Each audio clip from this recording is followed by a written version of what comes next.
In today's video, I'm going to teach you how to move objects, layers, and selections with the Move tool. This is one of the most common actions you'll use in any design or photo editing app, and mastering it will help you place elements exactly where you want them quickly and confidently. First, select the Move tool. You can click the Move tool icon in your toolbar or simply press the V key on your keyboard.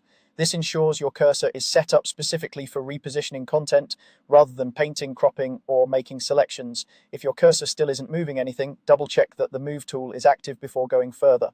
Next, click directly on the object, layer, or active selection you want to move. If you're working with multiple layers, make sure you're clicking on the right content on the canvas. If nothing happens when you click and drag, it's a strong hint that you might not have the correct layer targeted.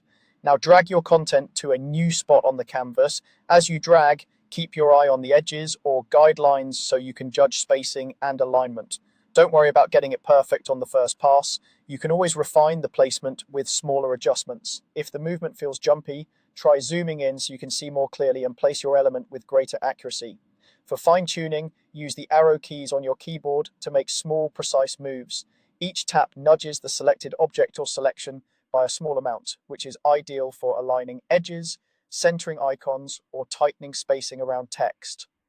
This nudge method is especially helpful when you're matching elements across multiple layers or trying to create even gaps without guessing. Before moving anything, always confirm the right layer is selected in the Layers panel. Look for the highlighted row to confirm what's active. If you click and nothing seems to move, or the wrong thing moves, stop and glance at the panel. Selecting the correct layer first prevents confusion and saves time.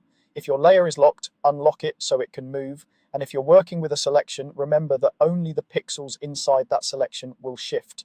That's all there is to it. Choose the Move tool.